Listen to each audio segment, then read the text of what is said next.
नमस्कार। आज हम एक ऐसी रियल लाइफ स्टोरी के बारे में बात करने वाले हैं जो सच में डिजिटल युग के रोमांस को एक बिल्कुल नया मतलब देती है। ये कहानी इस बात का जीता जागता सबूत है कि सोशल मीडिया की स्क्रीन से निकलकर मानवीय भावनाएं एक ऐसा सफर तय कर सकती हैं जिसके बारे में शायद ही कोई सोच सकता है। तो चलिए, बिना किसी देरी के इस दिलचस्प कहानी में गोता लगाते हैं। सबसे बड़ा सवाल, क्या इंस्टाग्राम पर हुई बस एक अचानक सी मुलाकात जिंदगी भर के रिश्ते में बदल सकती है? देखिए, अक्सर ये माना जाता है कि इंटरनेट वाले रिश्ते ना बस कुछ दिनों के मेहमान होते हैं। लोग अक्सर दूर बैठे ऑनलाइन कनेक्शन की गहराई पर सवाल उठाते हैं कि क्या महज एक स्क्रीन के जरिए हुआ अट्रैक्शन 7 जन्मों के वादे तक पहुंच सकता है? आज की हमारी ये चर्चा इसी आम धारणा को पूरी तरह से चुनौती देने वाली है। भाग 1। दो अनजान शहर। प्रीति और अंकित की बिल्कुल अलग दुनिया। चलिए इसे ऐसे समझते हैं। कहानी की शुरुआत में इन दोनों के बीच दूर दूर तक कोई कनेक्शन नहीं था, मतलब बिल्कुल अनजान। एक तरफ है उत्तर प्रदेश के बस्ती जिले की रहने वाली प्रीति, एकदम साधारण प्यारी सी लड़की जिनकी आंखों में दुनिया भर के सपने हैं। और दूसरी तरफ बिहार के पटना जिले के अटनावा गांव के रहने वाले अंकित, बेहद सीधे साधे, नेक दिल और कड़ी मेहनत करने वाले लड़के। अब जरा सोचिए, दो बिल्कुल अलग राज्य, एकदम अलग जीवन शैली और पहले से कोई पहचान नहीं। असल जिंदगी में इन दोनों रास्तों का टकराना सच कहें तो लगभग नामुमकिन सा था।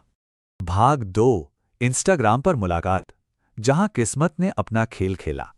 अब होता क्या है कि अनगिनत प्रोफाइल्स और करोड़ों तस्वीरों के इस भारी भरकम डिजिटल समंदर में अचानक एक दिन स्क्रीन पर इन दोनों का आमना सामना होता है।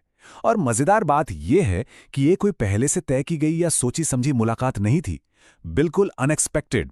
ये एकदम सटीक तरीके से दिखाता है कि कैसे आज के टाइम में सोशल मीडिया, या यूं कह लें कि इंस्टाग्राम का एल्गोरिदम, दो बिल्कुल अनजान दुनियाओं को आपस में मिलाने का कितना पावरफुल टूल बन चुका है। भाग 3। हाय से प्यार तक, एक डिजिटल कनेक्शन का सफर।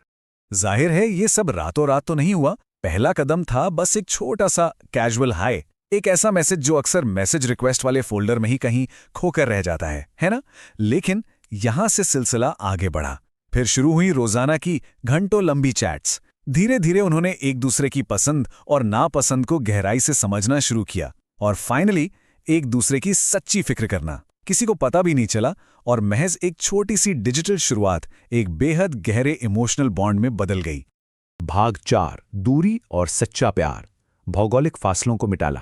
अब यहां एक बड़ा चैलेंज था, उत्तर प्रदेश और बिहार के बीच की वो विशाल भौतिक दूरी जो उनके सामने एक बहुत बड़ी दीवार की तरह खड़ी थी। लेकिन कहते हैं ना, सच्चा प्यार दूरी कहां देखता है। सीरियसली, इस एक लाइन में ना इस पूरी कहानी का सबसे गहरा इमोशनल एंगल छिपा है। जब दो लोग मेंटली एक दूसरे के इतने करीब आ जाएं, तो मैप पर खींची गई कोई भी लकीर उनके लिए कोई मायने नहीं रखती, बिल्कुल बेमानी हो जाती है। और हां, उनका ये रिश्ता सिर्फ मोबाइल स्क्रीन और मीठी मीठी बातों तक ही सीमित नहीं था, बिल्कुल नहीं। असल जिंदगी की हर छोटी बड़ी मुश्किल में उन्होंने एक दूसरे का पूरा साथ निभाया। चाहे हालात कैसे भी रहे हों, कितनी भी चुनौतियां आई हों, उन्होंने हर मोड़ पर एक दूसरे का हाथ मजबूती से थामे रखा। और वक्त के साथ ये रिश्ता और भी पक्का होता चला गया। ये इस बात का एक सॉलिड प्रूफ है कि ऑनलाइन शुरू हुआ रिश्ता भी उतना ही सच्चा, जिम्मेदार और भरोसेमंद हो सकता है जितना कि कोई भी ट्रेडिशनल रिश्ता। तो इस पूरी कहानी से क्या समझ आता है? यही ना, कि अगर प्यार में सच्चाई है और इरादे नेक हैं, तो इंस्टाग्राम पर हुई एक अचानक सी मुलाकात भी शादी के एक अटूट बंधन तक पहुंच सकती है। टेक्नोलॉजी तो बस एक जरिया है, एक पुल की तरह। असली ताकत तो हमेशा हमारी भावनाओं में ही बसती है। तो इस पूरी जर्नी को देखने के बाद दिमाग में ये सवाल आना तो लाजमी है, क्या हमारी स्क्रीन के पीछे मौजूद ये डिजिटल दुनिया असल दुनिया से कहीं ज्यादा गहराई से दिलों को जोड़ने की ताकत रखती है? क्या आज के इस मॉडर्न दौर में प्यार के मायने हमेशा के लिए बदल रहे हैं? जरा सोचिए।